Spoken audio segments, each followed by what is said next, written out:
Hello guys, welcome to my YouTube channel. কেমন আছো তোমরা? এখন আমরা কথা বলবো হচ্ছে ইন্ডিয়ান এবং ইন্টারন্যাশনাল সিনেমার অনেকগুলো আপডেটস নিয়ে। তো চলো ভিডিওটা শুরু করা যাক। সব থেকে প্রথম আপডেটটা হচ্ছে নেলসন দিলীপ কুমারের নেক্সট রিলিজ, যেটা লিড চরিত্রে আছে কমল হাসান অ্যান্ড রজনীকান্ত। এই সিনেমাটার প্রোমো বেরিয়েছে, আমরা সকলেই দেখেছি। তো এই সিনেমাটার রিলিজ ডেট আছে 2027-এ। ইয়েস, 2026-এ এই সিনেমাটা তো রিলিজ হবে না, 2027-এ এই সিনেমাটা রিলিজ হবে। বাট সময়টা কখন? সময়টা হচ্ছে দিওয়ালির সময়। ইয়েস, দিওয়ালির সময় এই সিনেমাটা রিলিজ দেওয়ার প্ল্যান করছে এর মেকার্সরা।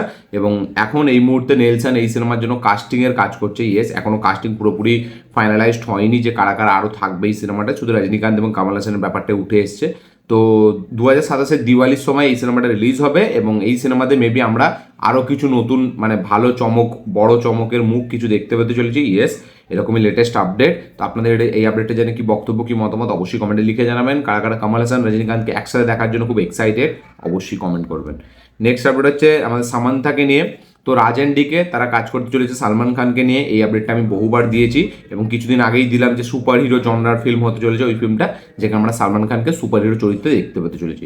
তো ওই সিনেমাটায় কিন্তু নায়িকা হিসাবে ওর নাম উঠে আসছে সামান্তার। Yes, Raj and DK maybe সামান্তাকে এই সিনেমাতে কাস্ট করবে। সামান্তার সাথে কথাবার্তা চলছে এবং রাজ অ্যান্ড ডিকের সাথে সামান্তার কীরকম সম্পর্ক সেটা নিয়ে আর বলার মতো কিছু নেই। তো রাজ অ্যান্ড ডিকে তারা সামান্তাকে এই সিনেমাতে কাস্ট করার পরিকল্পনা করছে, তার সাথে কথাবার্তা বলছে। দেখা যাক সামান্তার ডেট তারা পায় নাকি। এবং যেহেতু রাজ অ্যান্ড ডিকে বলেছে তার মানে সামান্তা করেই ফেলবে। সে তার কারণটা আপনারা নিশ্চয়ই সবাই জানেন। তো দেখা যাক। তো আপনাদের মধ্যে কি মনে হয়, সালমান খানের বিপরীতে সামান্তাকে কি মানাবে এই সিনেমাটাই? অবশ্যই কমেন্টে লিখে জানাবেন। নেক্সট আপডেট হচ্ছে ফার্জি 2কে নিয়ে। রাজন ডিকেরই সিরিজ, যার নাম হচ্ছে ফার্জি 2, সেই সিনেমার কাজ কিন্তু দুদিন আগে থেকে অলরেডি চালু হয়ে গেছে। ইয়েস, দুদিন আগে থেকেই কিন্তু ফার্জি 2 এর কাজ অলরেডি চালু হয়ে গেছে। এই আপডেট আমার কাছে ছিল, আমি আপডেট ভিডিও যেহেতু বানাচ্ছিলাম না দিতে পারিনি, মনে ছিল না। নেক্সট আপডেট হচ্ছে আমাদের একে নিয়ে, ওই বরুণ ধাবানের ফিল্মটা, যে নাম হচ্ছে হে হে জওয়ানি তো ইস খোনা হে, যাতে নায়িকা হিসেবে আছে পূজা হেগড়ে এবং মুনাল ঠাকুর। এই সিনেমাটা ডিরেক্ট হচ্ছে বরুণ ধাবানের বাবা ডেভিড ধাবান, সে নিজে এই ফিল্মটাকে ডিরেক্ট করেছে। টিপস তারা এই ফিল্মটাকে প্রডিউস করেছে।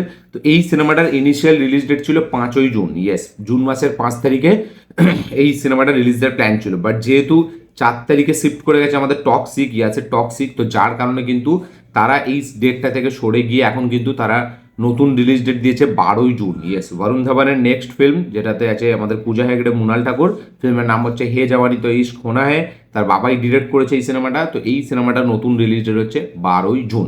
5 তারিখ থেকে সোজা এক সপ্তাহের গ্যাপ নিয়ে 12ই জুন এই সিনেমাটা শিফট করে গেছে এবং এটা কিন্তু এখন অফিসিয়ালি তারা জানিয়ে দিয়েছে। নেক্সট আপডেটটা হচ্ছে আমাদের একে নিয়ে, প্রভাসকে নিয়ে। তো কিষ্কিন্দা কান্দাম এবং ইকো সিনেমার ডিরেক্টর, মালায়ালামের খুবই পপুলার ফিল্ম এই দুটো, ঠিক আছে। তার যে ডিরেক্টর, যে নাম হচ্ছে দিনজিৎ আভেতান, তো আয়াথান, তো সে একটা ছবি ছাড়ে প্রভাসের সাথে কিছুদিন আগে, ঠিক আছে। এবং সেটা নিয়ে সবাই স্পেকুলেট করছে যে মানে এইটা নাকি নতুন কম্বো একটা হতে চলেছে। ইয়েস, প্রভাসের সাথে এই দিলজিৎ আয়াথান, যে হচ্ছে আমাদের ইকো এবং আমাদের ডিরেক্টর কিষ্কিন্দা কান্দাম, দুটোই অ্যাবসোলুট সিনেমা, দুটোই একদম মানে মাইন্ড বগলিং সিনেমা। তো সেই সিনেমার ডিরেক্টর সে একটা ছবি দিয়েছে প্রভাসের সাথে, যেটা থেকে সবাই মনে করছে প্রভাস নাকি এই ডিরেক্টরের সাথে মেবি কাজ করতে চলেছে এবং কোনো প্রজেক্ট নিয়েই তারা এই মিটিংটা করেছে। তো আমার যদিও মনে হয় যে হ্যাঁ হতেও পারে, বাট আমার মনে হয় প্রভাস সে এখন মানে সে না, প্রভাসের দিক থেকে গ্রিন সিগন্যাল থাকতেই পারে, কারণ সে বিভিন্ন ডিফারেন্ট ডিফারেন্ট ডিরেক্টরের সাথে কাজ করতে পারে। বাট এই প্রজেক্টটা যদিও আসে সেটা কিন্তু এখন আসবে না, মিনিমাম এই প্রজেক্টটা আসতে হয়তো 29-30 হয়ে যাবে। তো যেহেতু একসাথে দেখা করেছে হয়তো হতেও পারে কিরকম, কেন এরকম আমরা এর আগে অনেকবার দেখেছি, যেমন রজনীকান্তের সাথে হয়েছে, ধনুষের সাথে হয়েছে, যে কোনো এমনি নর্মাল ডিরেক্টর সাথে দেখা করতে এসছে এবং তারপরে আমরা দেখেছি পরবর্তীকালে তার সাথেই কাজ হয়েছে।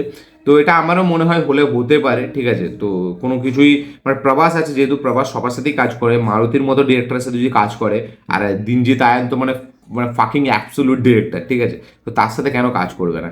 তো আমারও মনে হয় করতে পারে। বাট এই আপডেটটা দেখলাম, পেলাম, তাই আপনার সাথে শেয়ার করলাম যে এরা দুজন একসাথে একটা ছবি দিয়েছে এবং সেটা থেকে কোনো প্রজেক্ট আসবে এরকমই সবাই ধরে চলছে।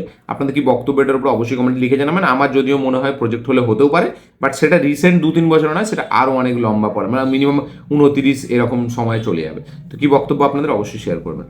নেক্সট আপডেট আছে জেলার 2কে নিয়ে। তো জেলার 2 এতে কিন্তু শাহরুখ খানকে আমরা পুলিশের চরিত্রে দেখতে পেতে চলেছি। ইয়েস, একটা কপ রোলে আমরা কিন্তু দেখতে পাবো শাহরুখ খানকে জেলার 2 এতে। আমরা দেখেছিলাম জেলারে রজনীকান্ত, সে জেলার, ঠিক আছে। তো তার মানে যতগুলো সাথী আছে তারা কোনো না কোনোভাবে কাইন্ড অফ একটা গ্যাংস্টার টাইপ অফ একটা রোল প্লে করেছে, বাট এখানে শাহরুখ খানকে কিন্তু আমরা একটা পুলিশ অফিসারের চরিত্রে দেখতে পেতে চলেছি। তো সবাই তো এটাও মনে করছে যে জওয়ানের যে পুলিশ অফিসারের ক্যারেক্টারটা শাহরুখ খানের, সেই নাকি থাকতে চলেছে জেলার 2-তে, এরকমও অনেকজন স্পেকুলেশন চলছে। তো দেখা যাক কী হয়, এবং জেলার 2-এর যদি মানে ওই শাহরুখ খানের জওয়ানের ক্যারেক্টারটা সত্যি বলছি যদি ক্রস ওভার করানো হয় বা যদি কেমিও দেওয়ানো হয়, সেটা কিন্তু আলাদা রকম একটা ইউফোরিয়া ক্রিয়েট করবে, আলাদা রকম মোমেন্টাম ক্রিয়েট করে দেবে। আপনাদের কি বক্তব্য অবশ্যই শেয়ার করবেন। নেক্সট আপডেট হচ্ছে আমাদের এখানে ভূত বাংলাকে নিয়ে। তো ভূত বাংলার টিজার কিন্তু আসতে চলেছে 12 তারিখ, ইয়েস কালকে কিন্তু এর অফিসিয়াল টিজার চলে আসবে। ভূত বাংলার অফিসিয়াল টিজার কিন্তু কালকে রিলিজ হচ্ছে। তো আপনাদের কি বক্তব্য অবশ্যই কমেন্টে লিখে জানাবেন। আজকে হচ্ছে আমাদের 11 তারিখ, কালকে এই সিনেমাটার অফিসিয়াল টিজার আসবে। নেক্সট আপডেট হচ্ছে আমাদের একে নিয়ে, সিতারে জামিন পারকে নিয়ে। তো ইউটিউবে পেপার ভিউয়ে রিলিজ হয়েছিল, পেপার মডেলে আমাদের সিতারে জামিন পার, সেখানে অনেক মানুষ দেখেছে, বাট এখন কিন্তু এই সিনেমাটা এবারে ওটিটিতেও চলে আসবে। ইয়েস, খুব শিগগিরই আসতে চলেছে ওটিটিতে সিতারে জামিন পার সিনেমাটা, যেটা সোনি লিভে ডাইরেক্ট রিলিজ হবে। তো দেখা যাক এই সিনেমাটা ওটিটিতে আসার পর কতটা জনপ্রিয় হয়। যদিও মানে আমির খানের কামব্যাক ফিল্ম এটাকে দিয়েই বলা হচ্ছে, বিকজ ফিল্মটা যতজন দেখেছে তারা ভালো অ্যাপ্রিসিয়েশন করেছে, ক্রিটিক্যালি ফিল্মটা ভালো অ্যাক্লেমড হয়েছে, বাট বক্স অফিসেও একটা 200 কোটি টাকার কাছাকাছি বক্স অফিস কালেকশন করেছে, এবং ফিল্মটার মানে ওয়ার্ড অফ মাউথ খুব ভালো। পেপার ভিউয়ে তো অনেকজন অলরেডি ইউটিউবে দেখে নিয়েছে, দেখা যাক ওটিটিতে কিরকম কী রিসেপশন জেনারেট করে। নেক্সট আপডেট হচ্ছে ধুরন্ধর 2কে নিয়ে। তো ধুরন্ধর 2 কিন্তু ইউএসএ প্রি বুকিংসে কিন্তু এখন নাম্বার 1 হয়ে গেছে। ইয়েস, প্রি বুকিংয়ে মানে আমাদের এতে আমেরিকাতে, সেখানে জওয়ান সিনেমাটা 1.5 মিলিয়ন ইউএসডি মানে ডলার করেছিল, ডলার টিকিট সেল করেছিল, বাট ধুরন্ধর 2 কিন্তু $2 মিলিয়ন ক্রস করে গেছে। ইয়েস, ইউএসডি $2 মিলিয়ন ক্রস করে গেছে শুধু প্রি বুকিংসে আমাদের থেকে, মানে আমাদের আমেরিকাতে, যেখানে জওয়ানের রেকর্ডও বিট করে দিয়েছে। এখনও ফিল্মটার রিলিজ বাকি। জওয়ানের টোটাল সব দিন মিলে 1.5 মিলিয়ন ছিল, এখানে তো জাস্ট এখনও 8-7 দিন বাকি, সেখানে 2 মিলিয়ন ক্রস করে গেছে প্রি বুকিংসে। ঠিক আছে, তো দেখা যাক মানে যদি pre bookings pre release business যদি এরকম হয়, তাহলে জাস্ট ভাবুন মানে ফিল্মটা যখন মানে রিলিজ হয়ে যাবে তখন কোন লেভেলে তাবাহি করবে। এবং ধুরন্ধর এই মুহূর্তে 1 নম্বর সিনেমা বলিউডের দিক থেকে, ইন্ডিয়ার তরফ থেকে নয়, বলিউডের দিক থেকে, যেটা কিন্তু 2 মিলিয়ন টিকিট প্রি বুকিংয়েই সেল করে দিয়েছে। ইয়েস, 2 মিলিয়ন, জাস্ট ভাবুন মানে কি রেকর্ড করতে চলেছে। অন্যই রকম, মানে 2 মিলিয়ন মানে টাকাটা $2 মিলিয়ন, মানে টিকিটটা $2 মিলিয়ন নয়, মানে টাকাটা যে টিকিটগুলো বিক্রি করেছে অ্যামাউন্ট ওই কত 70,000 না, আমি শিওর বলতে পারছি না, কালকে দেখছিলাম আপডেটে, বাট $2 মিলিয়ন কাছাকাছি টিকিট সেল করেছে। সেটা কত টিকিট এটা মুহূর্তেই মনে পড়ছে না আমার। তো ধুরন্ধর 2 কিন্তু ইউএসএতে মাথা খারাপ করতে চলেছে। নেক্সট আপডেট হচ্ছে দৃশ্যম 3কে নিয়ে। মোহনলালের upcoming much awarded film Drishyam 3, সেই সিনেমার একটা টিজার সেন্সার করানো হয়েছে, 1 মিনিট 44 সেকেন্ডের একটা টিজার সেন্সার করানো হয়েছে, যেটা কিন্তু মেবি খুব শিগগিরই রিলিজ হতে পারে। ইয়েস, 1 মিনিট 44 সেকেন্ডের একটা টিজার কিন্তু সেন্সার করা হয়েছে মোহনলালের দৃশ্যম 3 থেকে। খুব শিগগিরই তার টিজারের মানে সেই টিজারটা কিন্তু আমরাও দেখতে পেতে চলেছি। কারা কারা কত এক্সাইটেড দৃশ্যম 3 এর টিজারের জন্য অবশ্যই কমেন্টে লিখে জানাবেন। নেক্সট আপডেট হচ্ছে আমির খানকে নিয়ে। তো আমির খানের নেক্সট তার প্রোডাকশন হাউস থেকে আসা ফিল্ম, যেটার নাম হচ্ছে লাহোর 1947। এই সিনেমাটার টাইটেল শোনা গেছিল নাকি চেঞ্জ হয়ে যাবে, বাট আমির খান কিন্তু এই ডিসিশনটি কিন্তু রাজি নয়। ইয়েস, সে এখনো পর্যন্ত কিন্তু এইটা 1947 টাইটেল রেখেছে, এবং সে টাইটেলের ওপর এই যে জল্পনাটা, এই যে বাজটা রিউমারটা যেটা উঠে আসছিল যে এটা চেঞ্জ হয়ে যাবে হয়ে যাবে, সেটা কিন্তু সে এক মুহূর্তে সেগুলোকে উড়িয়ে দিয়েছে। সে বলেছে যে না, এই ফিল্মটার নাম কিন্তু লাহোর 1947ই থাকবে, এখনো পর্যন্ত আছে এই নামটায়। তো আমির খান এটার উপরে কিন্তু পুরো একটা খোলাসা করে দিয়েছে। তো আপনাদের মধ্যে কি মনে হয়, নামটা চেঞ্জ হলে ভালো না চেঞ্জ হলে ভালো নয় অবশ্যই লিখে জানাবেন। নেক্সট আপডেট হচ্ছে আমাদের আল্লু অর্জুনকে নিয়ে। তো আল্লু অর্জুনের এই A22 যেটা অ্যাটলি ডিরেক্ট করছে, তো এই সিনেমাটা কিন্তু প্রেজেন্ট করবে হচ্ছে আমাদের শাহরুখ খান এবং দীপিকা পাডুকোন। ইয়েস, অ্যাটলির এই সিনেমাটার প্রথম যে টিজার, সেই টিজারটাকে লঞ্চ করবে হচ্ছে আমাদের শাহরুখ খান এবং দীপিকা পাডুকোন। তো অ্যাটলির সাথে যেহেতু শাহরুখ এবং দীপিকার খুব ভালো সম্পর্ক, দীপিকাও এই ফিল্মে আছে, তো তাই জন্য, এবং দীপিকার সাথে অলরেডি শাহরুখের খুব ভালো সম্পর্ক, তো তার কারণে কিন্তু সব কম্বাইন করে শাহরুখ আর দীপিকা তারা কিন্তু প্রথম লঞ্চ করবে টিজার। এপ্রিলের 7 তারিখে এই টিজারটি আসতে চলেছে। ইয়েস, মানে আল্লু অর্জুনের ঠিক বার্থডের আগের দিন বা বার্থডের আগে সন্ধ্যের দিন বা বার্থডের দিন, এই দুটো দিনের মধ্যেই কিন্তু এর অফিসিয়াল টিজার আসছে। এটা কিন্তু বলতে গেলে এখন অলমোস্ট কনফার্ম। আপনাদের কি বক্তব্য অবশ্যই শেয়ার করবেন। নেক্সট হচ্ছে আমাদের একে নিয়ে, আমাদের বারাণসী সিনেমাটাকে নিয়ে।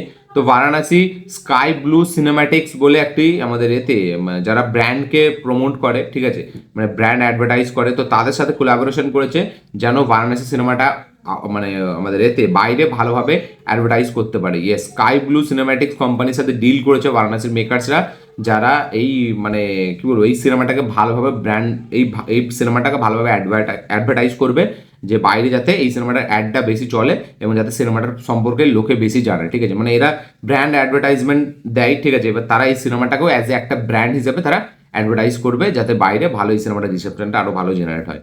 তো দেখা যাক এই সিনেমাটা কিরকম কি রেসপন্স পায়। অলরেডি সিনেমাটা যে আইম্যাক্স ফরম্যাটে রিলিজ মানে শ্যুট করা হয়েছে, সেটা ইন্ডিয়াতে প্রথম সিনেমা, সেটা নিয়ে একটা আলাদা হাইপ আছে। সেটা ক্রিস্টোফার নোলান করে থাকে তার সিনেমাতে।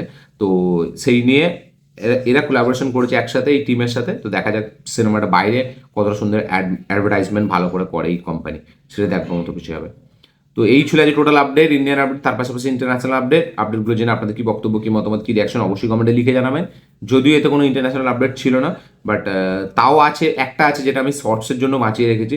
তো আপনারা দেখুন ভিডিওটা, পছন্দ হলে লাইক শেয়ার কমেন্ট করে দেবেন, চ্যানেলটিকে সাবস্ক্রাইব করবেন, বেল আইকনটি প্রেস করতে ভুলবেন না। দেখা হচ্ছে পরের ভিডিওতে, ততক্ষণের জন্য বাই।